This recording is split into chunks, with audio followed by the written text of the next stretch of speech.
The reason why we chose this venue is because it's exactly in between the place where Luigi Fantappiè was born in 1901, which is Viterbo, and the place where Luigi Fantappiè died in 1956. It's 2 kilometers away from Viterbo and 2 kilometers away from Bagnaia. Now, very few people know about Luigi Fantappiè, usually. Maybe because you came here, you know something about him.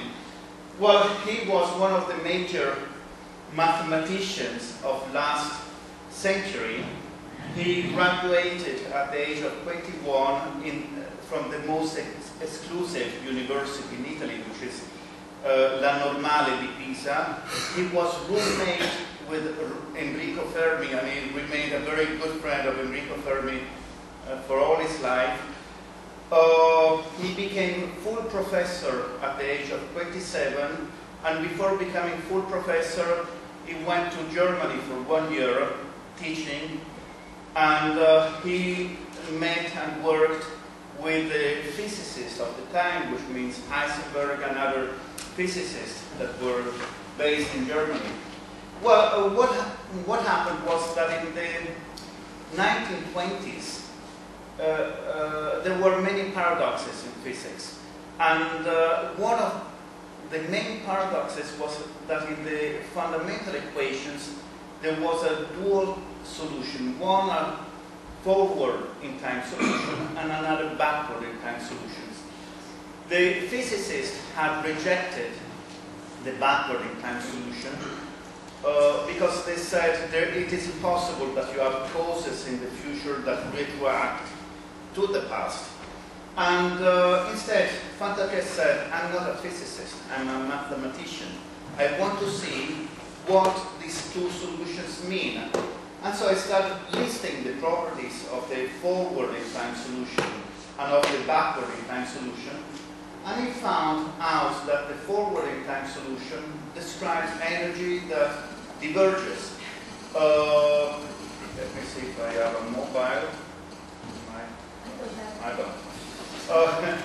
Well, it is energy that diverges, and the property is exactly the property of entropy. You have available energy which becomes dispersed.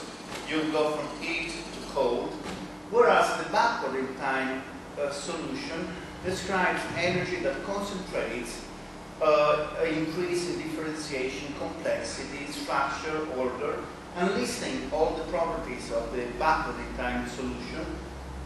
He found that they are the properties of living beings. So he came out with a theory that he named the Unitary theory of the physical and biological world, where he stated that the physical world is governed by the cause and effect law, whereas the living biological world is governed by a backward in time causality. We would be, in a way, caused by the future. And you can go to the next slide. Now, the problem with the Fantappiè idea is that he extended causality.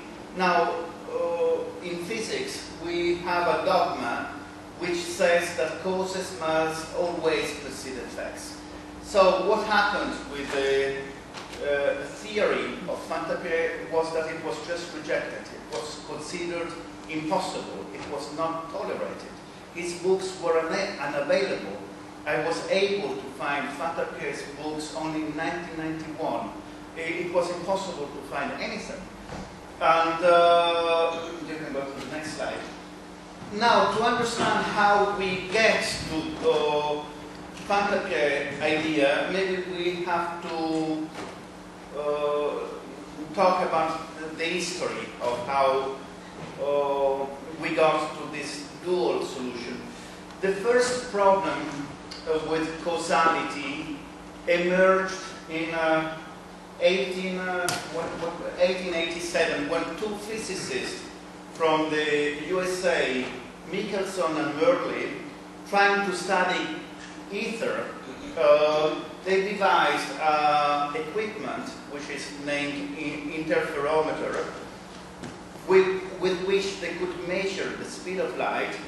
Well, their experiment didn't work out. They didn't find ether, but they found something that was totally unexpected. They found that light propagates always at a constant speed. And that created a problem, a very big problem. Now we can see why. For example, if you have a spaceship that is traveling very fast towards Earth, and an astronaut directs a beam of light towards Earth, the astronaut sees this light moving at 300,000 kilometers an hour, and we would expect, according to classical physics, that a person on Earth would see the light ray arriving at the speed of light plus the speed of the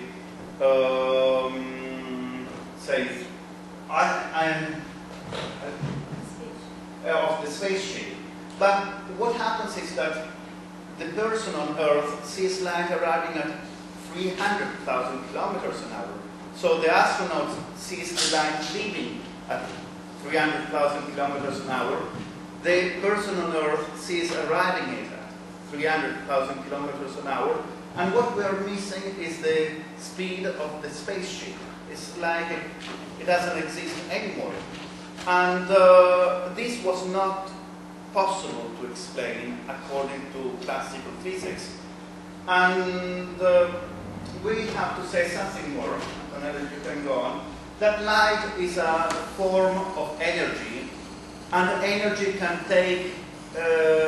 have very different forms. It can be heat, it can be movement, it can be potential energy, chemical, nuclear, but there is a law with energy that we cannot create or destroy energy. We can only transform energy. Feynman, in this quote, says that no one knows what energy is at the moment, but we know that we cannot create it or destroy it. It's always a fixed amount. Well, after, you can go on, after the discovery of the constant speed of light, several authors started producing this equation, E equal mc squared, which was first published in 1890 by an English physicist, Oliver Hertzside. Then it was again published by Poincaré in 1900, and in 1903 it was published, it was patented and registered by Olinto de Pretto. Usually we think that this equation was produced by Einstein, but instead it existed far before Einstein. What Einstein did was to solve a problem with this equation, because it was impossible to generalize this equation to all different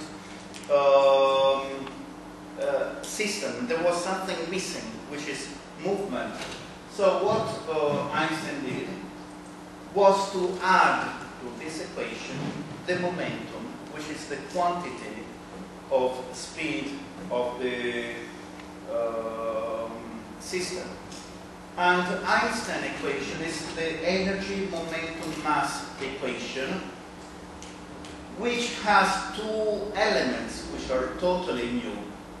One is that in the momentum, which is the right part of the equation, we have time, and time is treated as a variable. And treating time as a variable allowed to solve the paradox, which was created by the constant speed of light. On the other side, this equation is a double order equation. We have always two solutions. We have two solutions for energy. And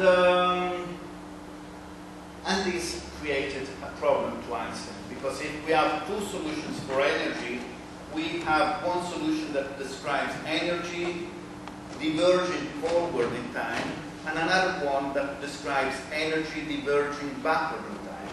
What Einstein did was to say, this equation describes a diverging force and a converging force, what we call attractors. What Einstein did was to say, no, retrocausality cannot exist. It's impossible. Physicists are not interested in retrocausality. How can I solve the problem? Antonella? So Einstein solved the problem in a very simple way. He said that physical objects move in a at a very slow speed compared to the speed of light. And so we could say that the momentum is equal to 0. And when we set the momentum equal to 0, Einstein's equation simplifies to the E equal mc squared. So in 1905, Einstein suggested a broader equation that allowed to solve the paradoxes that existed with light. But at the same time, he said, well, no, we don't have to consider part of it because we move at very low speeds. And so I went back to the original equation. This equation was okay, was fine until 1925, when 1924, when Pauli discovered that particles have a speed, and the way how they rotate, the speed of the spin is nearly the speed of light. And so it was not possible to use anymore the E equal mc squared equation, but it was necessary to use the full equation of Einstein, which had this very, say, not wanted dual solution, the forward in time and backward in time solution. In 1925, the year after the discovery by Pauli, two physicists, Klein and Gordon, German physicists, they produced the first equation that combines quantum mechanics with special relativity, which is known as the Klein-Gordon Equation. Well, this equation has this forward in time solution and the backward in time solution. It describes the dual nature of matter in a very simple way, because we have particles that are, say, the manifestation of the forward in time solution, and waves which are the manifestation of the backward in time solution. But the idea that there could be a backward in time solution was just unacceptable. So what happened was that in just the year later, in 1926, Heisenberg said, I regard the negative solution as learned trash, which no one can accept, no one can seriously consider. And Heisenberg was an authority in the field of physics. And since he was an authority, all the other physicists started to say, no, we can't accept the backward in time solution of the fundamental, of the Klein-Gordon equation. The same year, Schrödinger, what he did, he just removed from the Klein-Gordon equation the part about spatial relativity, and he remained with what is known the wave equation of Schrödinger, which treats time in the classical way, just moving forward. But in this way, it was not possible to describe the dual nature of matter,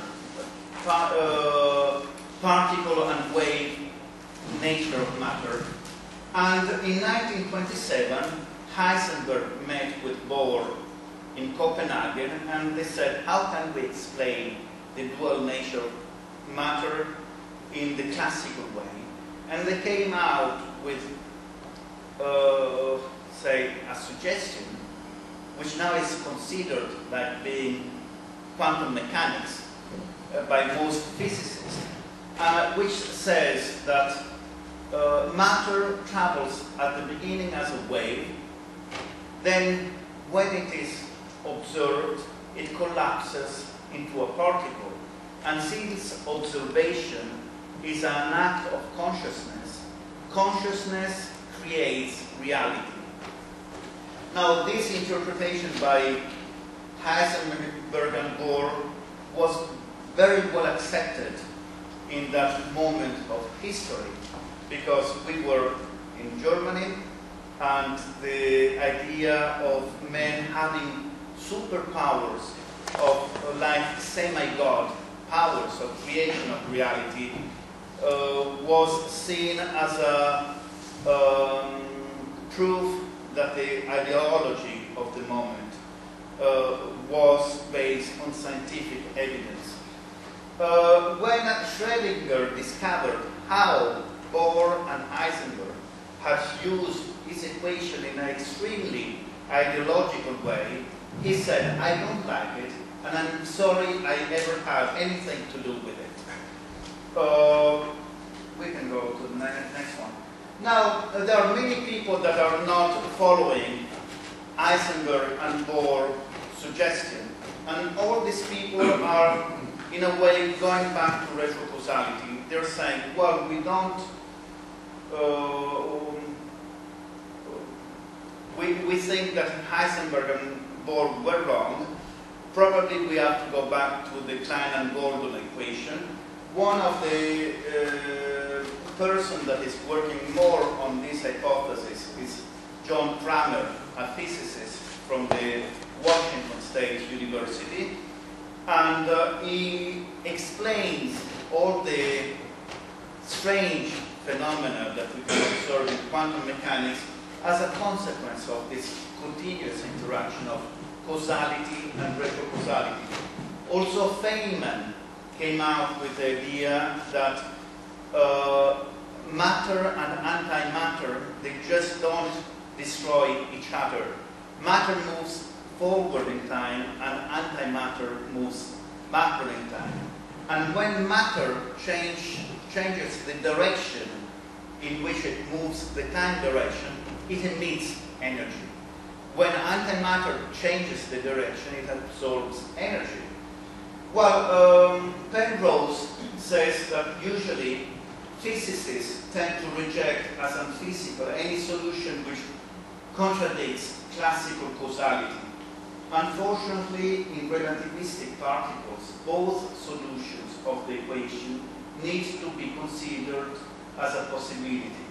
Even a non-physical negative energy has to be considered as a possibility. So, what we have at the moment, we have three main hypotheses. We have Heisenberg and Bohr that talk about the collapse of the wave function. But the collapse of the wave function requires consciousness as something that is behind reality. Einstein instead saying, oh well, I don't accept the backward in time solution, so the equation is only E equal mc squared, and causality cannot move at a speed higher than the speed of light. There is another group of scientists that accepts retrocausality and describes the world we are in as a world made in which we have causality and retrocausality constantly interacting. We have emitter, absorbers, and we would be in a supercausal reality. Now, Fantappiè, as I was saying before, he just said, no, I cannot accept that physicists going against experimental evidences and going against the mathematics, they have rejected the negative solution of the fundamental equations. And working on these fundamental equations, he found that the properties of the backward in time solution are exactly the properties of light. So he came out with a theory that he named the Unitary theory of the physical and biological world, where energy is the same. We have the same energy, but the physical energy is the one that is governed by the forward in time solution. The life energy is governed by the backward in time solution. So there is no difference between physical and life energy. It is the same one. It is the force that it is applied to this energy which is different. One is a forward in time force, the other one is a backward in time force. Well, I was telling you that Fantappiè was really one of the most brilliant physicists, mathematicians of last century. At the end, he died very soon at the age of 55. Well, in the last years, he was invited by Oppenheimer to become a member of the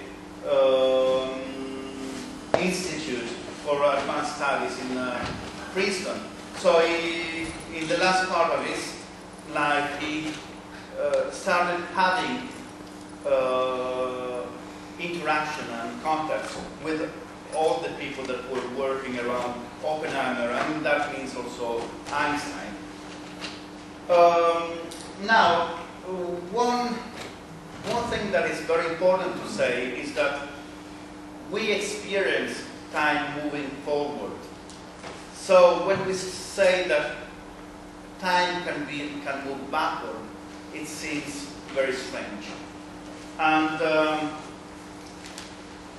if we get into the equations, we find out that there are three different levels of time. There is one that we could call causal time. If we live in a diverging reality, like our expanding universe, we live in a universe which is expanding, well, the forward in time solution is the one that dominates. We have time moving forward, we have causes that precede effects. But when we get in a converging universe, like for example a black hole, time reverses. We have, according to the equations, effects that precede causes. We have retrocausality. But if we are in a universe where the diverging and converging forces are balanced, we would have at the same time causality and retrocausality, and time would be unitary. Past, present, and future would coexist. Now, we have this unitary situation in the quantum level. The atom is not expanding, it's not contracting, it's staying more or less in a stable situation. And so according to this theory, Syntropy, Fantappiè named the diverging force, he named it, it was entropy. The converging force, he named it Syntropy. From Greek, syna means converging, antropos is a tendency. Well, Fantappiè said, well, it's quite evident that we don't have syntropy at the macro level, and that we have cause and effect which governs this level. So where does life get syntropy from? Well, according to this model of time, we need to acquire syntropy from the quantum level of reality. Now, in physics, we have many equations that have a dual solution of time. Like also Maxwell equations have this dual solution of time.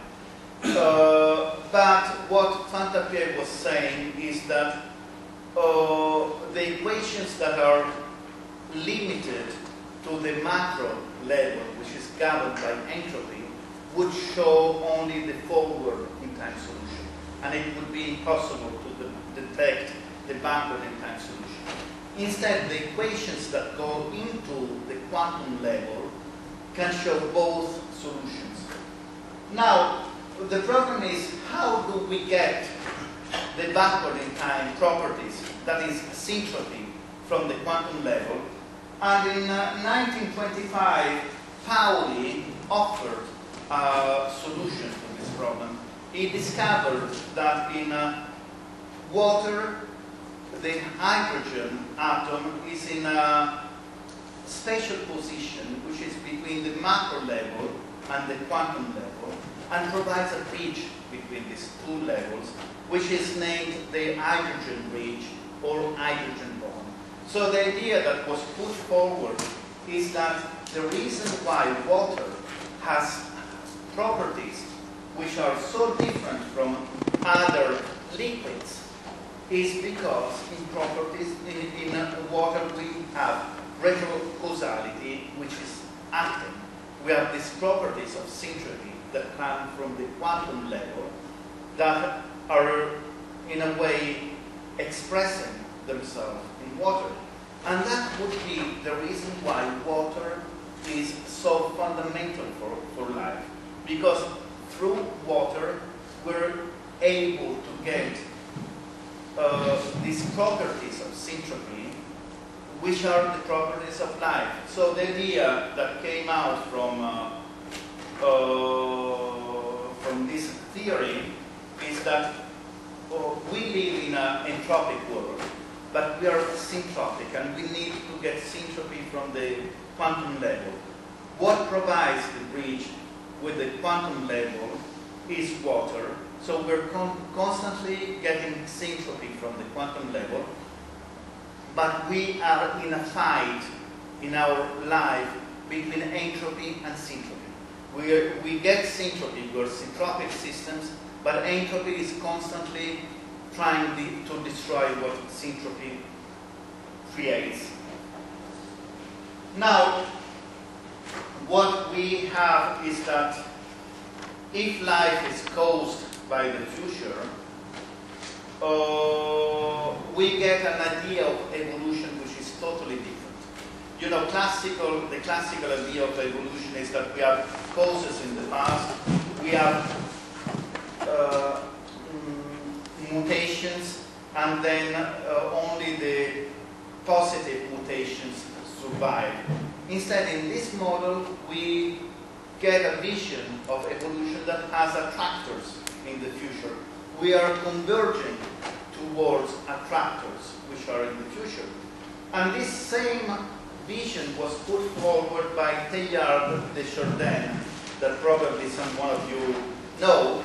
He was a paleontologist, I don't know, and he found, studying the remains in history, that species were not, it was impossible to find any transition between one species and the other. It was like the same species was in a track, evolving and converging towards something in the future. So what Teilhard de Chardin suggested is that there is a final point that he calls the omega point, that is the point that towards which we are evolving and which is providing us the information for evolution. And Teilhard was also a Jesuit priest, and he came out with the idea that if God exists, and he believed he exists, he created life from the future and not from the past. And so we should read the Bible, the Genesis, backward in time and not forward in time. Well, this idea was not accepted by the Vatican, and in 1956 the Pope made a decree that forbid any book of Teilhard de Chardin in any library linked to the Vatican, to Catholic churches. And that in a way happened also to Fantappiè. Fantappiè was one of the greatest geniuses of last century, but when he came out with the idea that causality can be different, his books were just unavailable. He could not publish in any journal. There was total censorship. We have become also good friends with the family of Fantappiè because Antonella did her thesis on this topic, and all what had to do with this theory had been removed from his archives. He had archives with very well cataloged all the information with dates, and there was not one word about Syntropy. Someone came before and had removed only that type of information from the family archives. What time do we have? Okay. Yes, we can go on. Now, the idea that we get working on this theory is that entropy and syntropy are constantly interacting. So we move from a peak of entropy to a peak of syntropy and so on. And this creates a wave which is a maximum of syntropy, maximum of entropy. And as everyone knows, when we have waves in energy, waves create resonance. That means it's a physical phenomenon that is well studied. What are you saying? Well, it's a physical phenomenon which is very well known. For example, if you have some tuning forks with the same dimension and one vibrates, the second one starts vibrating. There is this energy that is transmitted from one to the other, but that means that there is also information that flows from one to the other if the resonance is the same one. Well, light energy, according to this theory, works in a very similar way. We have physical energy, that is a forward in time energy. We have light energy, which is the same energy, but with a backward in time tendency. And so living system would constantly be resonating between themselves. And that means that big part of the communication we exchange is not done with words, but it's done with resonance, exchanging this type of energy. Now, another important law that I find very interesting for its applications is complementarity. Well, in the 1950s, studying the propagation of information, they found that information, you are able to transmit more information when you reduce entropy. And so the concept of negentropy was put forward as an opposite to entropy. Instead, according to this model, entropy and syntropy, they're not opposite, they're complementary. We have energy, which is a unity, we have something that is indivisible. We cannot create it, we cannot destroy it. But energy can have an entropic part and a syntropic part. So that means that we have entropy and syntropy always together, or interacting together. And if this is true, well, this idea has been, say, described in many ways in many different cultures. For example, in China, they use the Taiji-2 symbol where Syntropy is the black part, which is the converging part, and the white part represents entropy, the diverging part. But what it is interesting to say is that entropy is the visible part, and syntropy is also the invisible part. For example, forces that are converging forces and would follow the law of syntropy are for us invisible. I just show you an example. If I get my wallet, if I'm able to take it out, I put it like this, and I leave it, it falls down.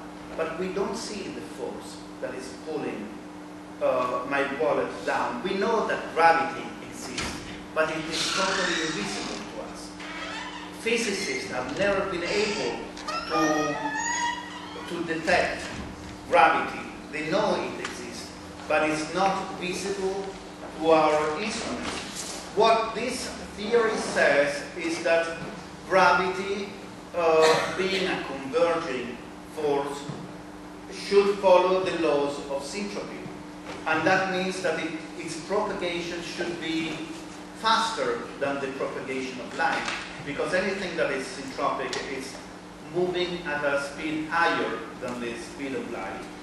And experiments that are done in physics show clearly that the propagation, the speed of propagation of gravity is instantaneous. But this kind of experiments also don't find the acceptance of this, say, established science. And so we would continuously have an interplay between the visible and invisible part with this constant balance between entropy and syntropy. The same representation was done by Jung and Pauli. Pauli was said, oh, well, yes, we have causality, we have this indestructible energy, but we have also something else that he called synchronicity, which is a different type of causality that you're not able to explain in the classical way, but you see these coincidences happening in a meaningful way. So what Pauli said and what Jung together said, there is a different kind of causality that follows a future-oriented direction. It's going towards an aim, a purpose. And according to Jung and Pauli, well, this was described as we are now describing retrocausality. And it was, according to them, not possible to describe it according to classical causality. The same, for example, we would have Descartes talking about it, I suppose, but in Hinduism we have Shiva and Shakti who are constantly working together, and they can be described as these two opposite forces, syntropy and entropy. And so we find the same thing that we're describing now, starting from equations, already in all the different cultures. And so we are not saying anything new. It was always known. But what I find very interesting for its application is this law of complementarity. We see that life always aims to reduce entropy and to increase syntropy. But when we reduce entropy, that means dispersion of energy, of resources, of time, or what, the reduction of entropy, because it is complementary with syntropy, it increases syntropy, which is the invisible part of reality, the one which Jung describes as synchronicity.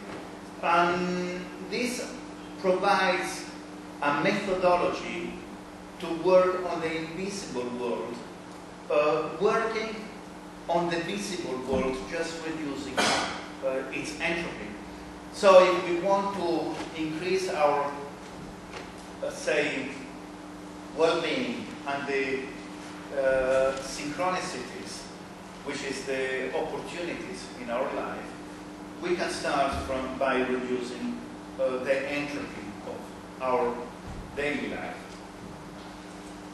Another thing that I find very interesting about this model is that syntropy is convergent, and it would be linked to consciousness, to awareness, to the fact that we feel that we exist, whereas entropy is divergent.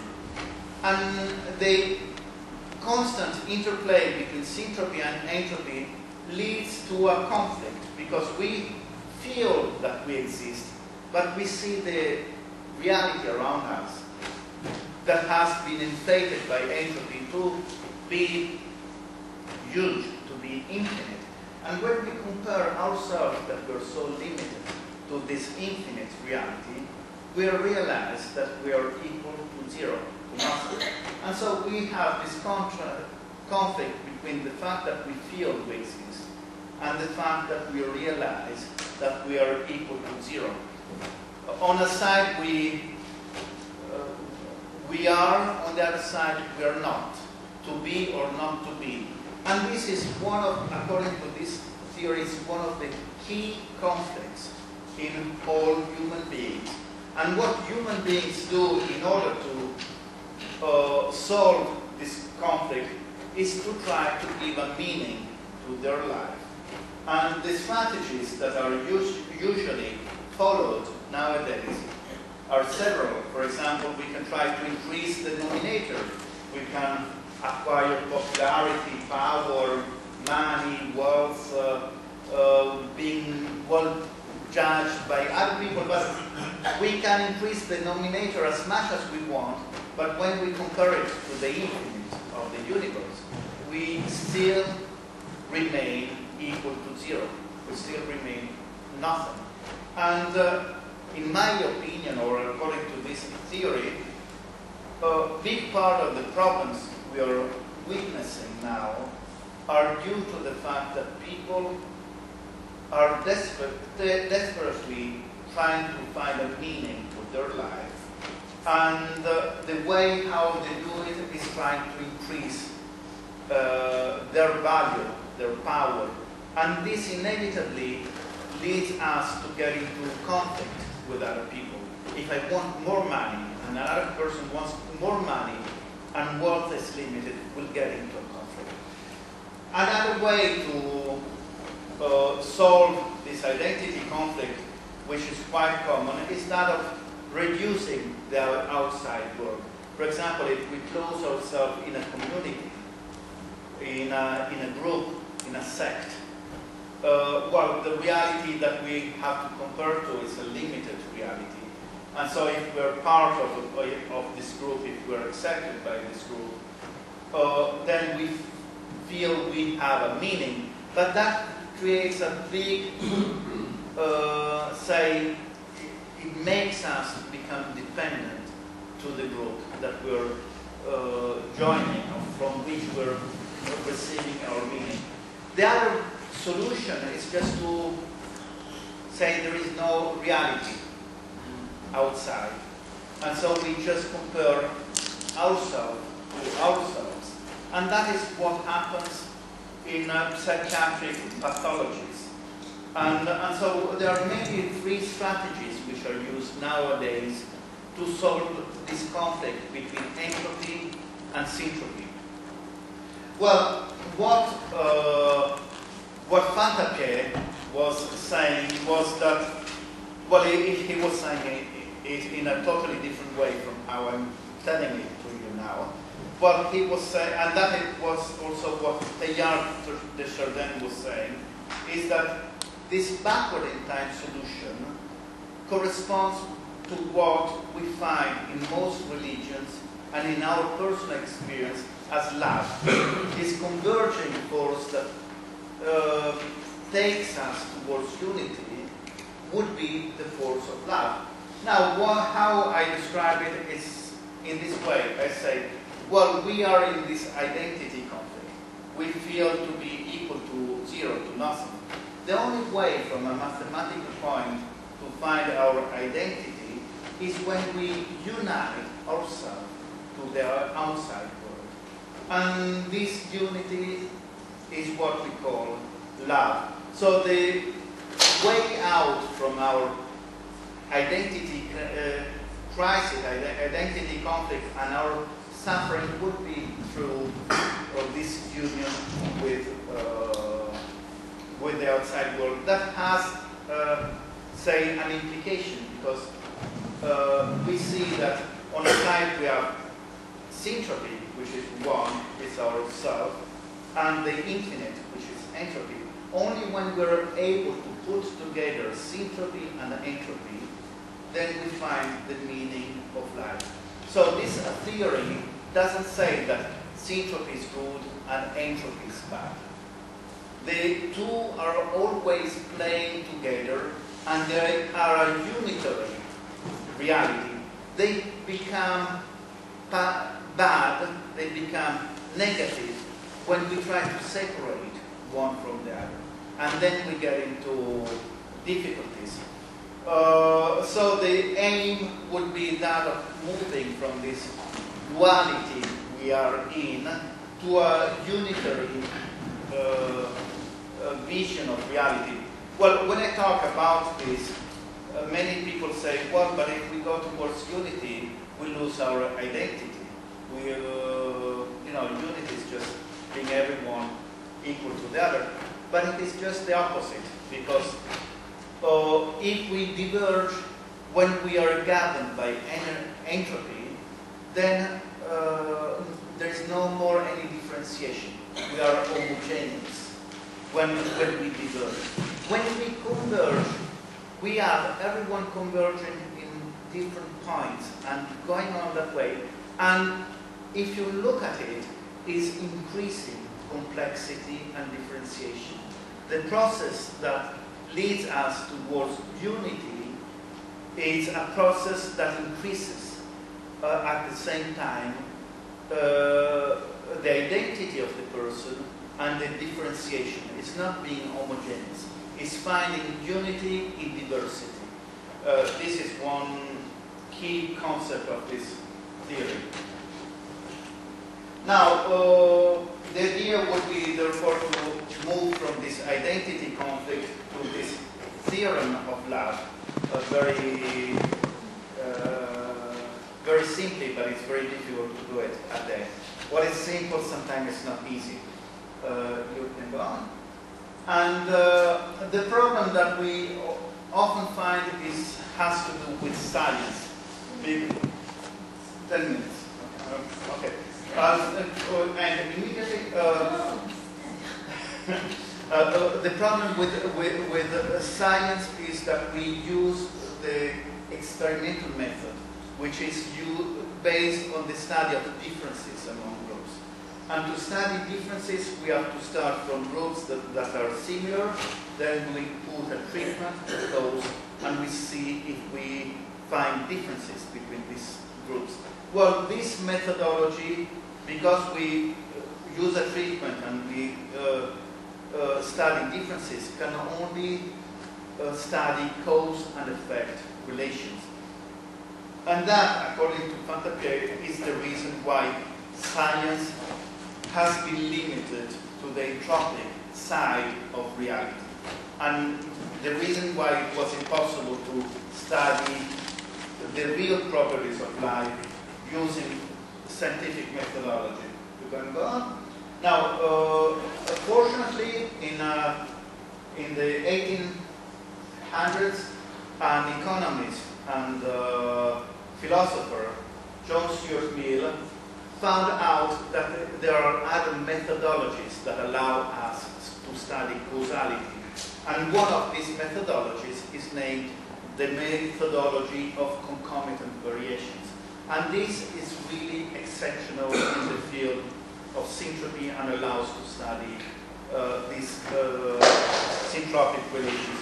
Well, I stop here, and these topics will be developed more in the workshops that we will have on the 5th and 6th. Okay, if you have any questions.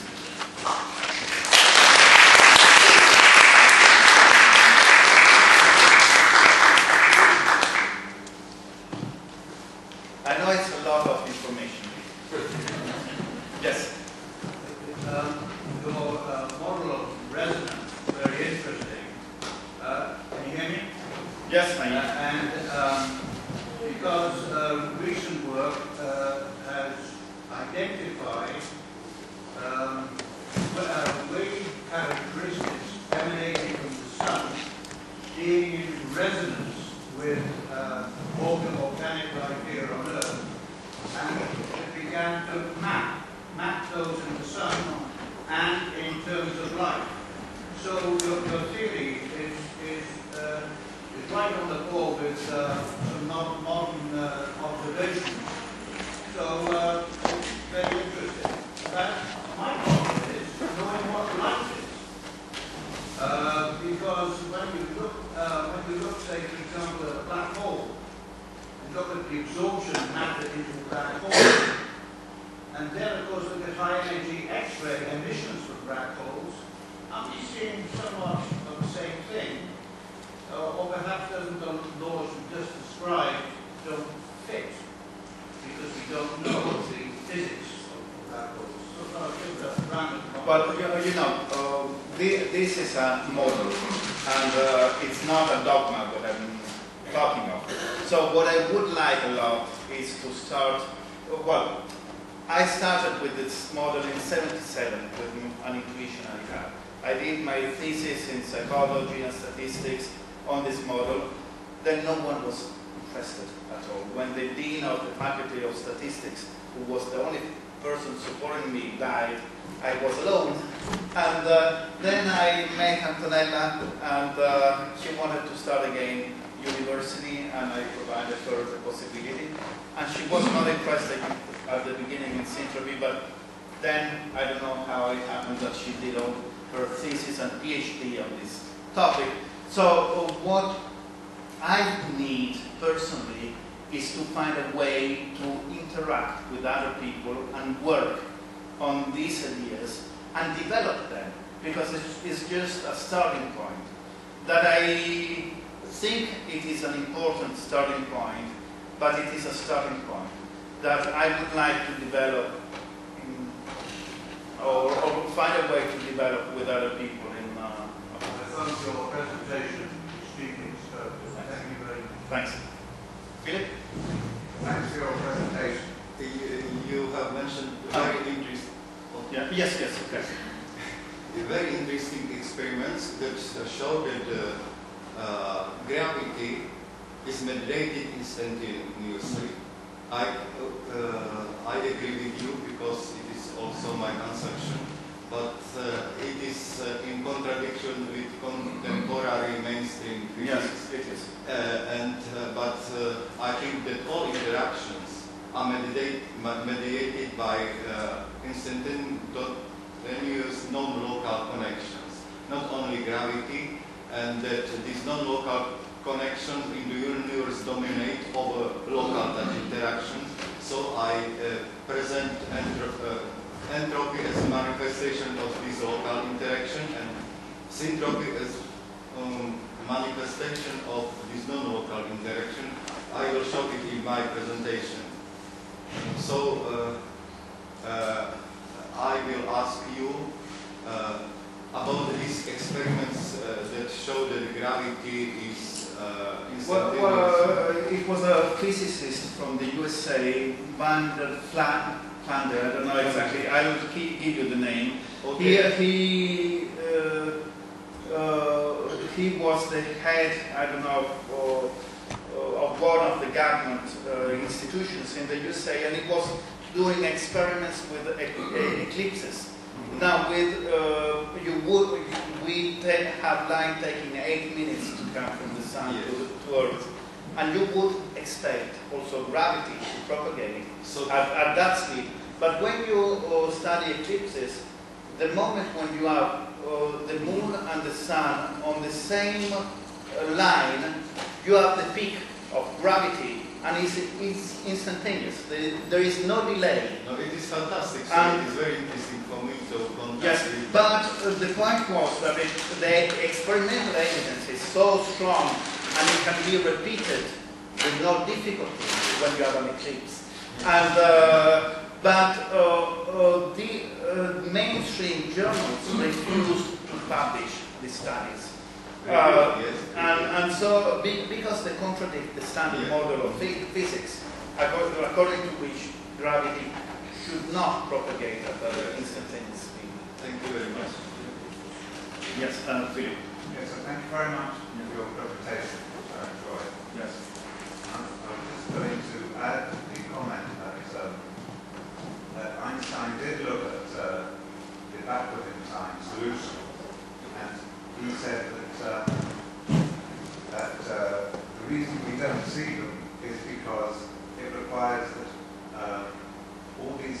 different waves coming from the future should exactly coincide at one instant of the present. And he said that was so unlikely that all these future waves would arrive coherently at one moment of the present, that normally there was a kind of destructive interference. Yes. And so we didn't, in any complicated system, see that forward in time moving phenomenon. So he did, Einstein did seriously consider that in the mathematics there was that other solution. And his understanding of it was that in the physics he was looking at, it didn't play a role because well, yes, but there is also there have been conferences in the Vatican about this point with Einstein, and the point is that Einstein also said that causality is what physicists have to use, whereas the backward causality is God's causality, according to Einstein. And so backward in time causality was not a subject physicists had to be interested to. And this topic was well discussed in the Vatican, and Einstein was talking about, well, using a German word, Überkausalität,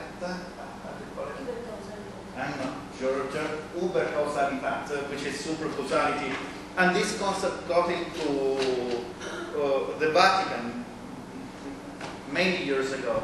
And so his idea was that God was the backward in time causality, and our physical reality was the forward in time causality.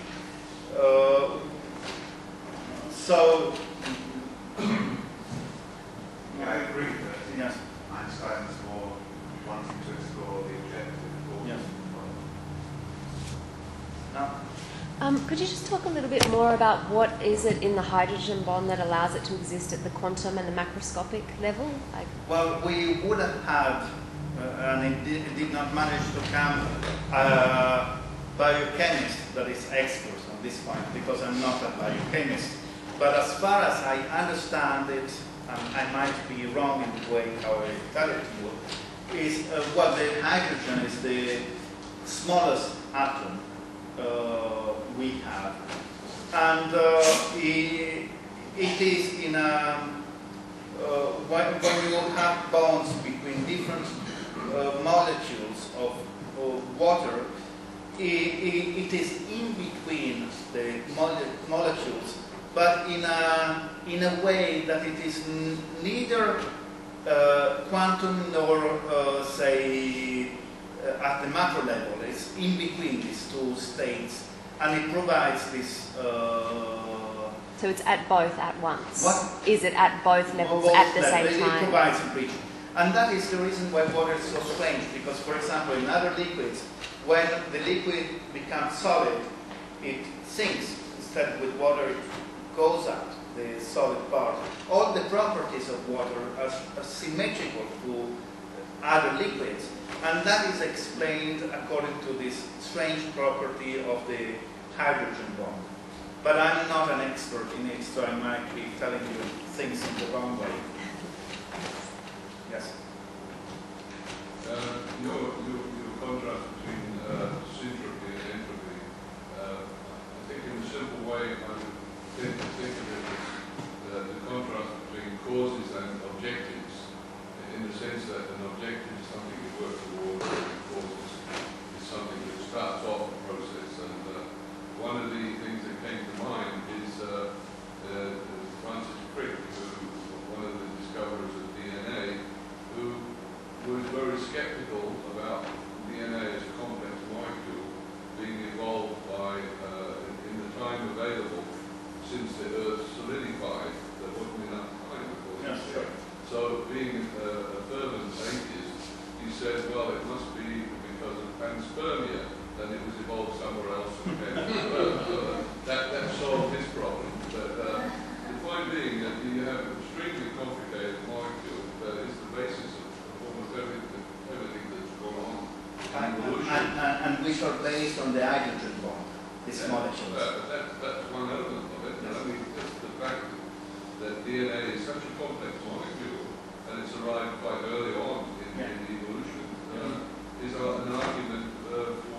Well, that was also the point with Fantappiè. He was religious, but he was saying also, well, if we consider all the possible, combinations of molecules, just to get the simplest protein, we would need 10 at 600 casual combinations, which is not possible in all the history of the universe. And if we would obtain just one protein, it would be destroyed immediately by entropy. So if we want to look at it from the classical point of view, there is no explanation even to the simplest form of life. Whereas if you see it as a backward in time causality, you have, well, it is quite complex to explain, but you have an interaction from future, present, future that allows to have the tractor that provides you the information, but it gets feedbacks. Like, for example, what Sheldrake found out is that if you teach animals to solve a problem in a laboratory, in the opposite part of the planet, these animals will solve that problem much quicker. So there is a kind of transmission of information that has no physical mean. And according to this theory, the element which is in common is the attractor. We are all following the same attractor, human beings. There is an attractor in the future, which is human beings. And I have been a vegetarian since 1972, and I consider that our structure is that of a vegetarian animal. But in the past, we don't see the history of vegetarian animals. We see the history of meat eaters. So why are we vegetarians if our past is totally different? According to this theory, we are vegetarian because our future is that of a vegetarian attractor. And, okay, time.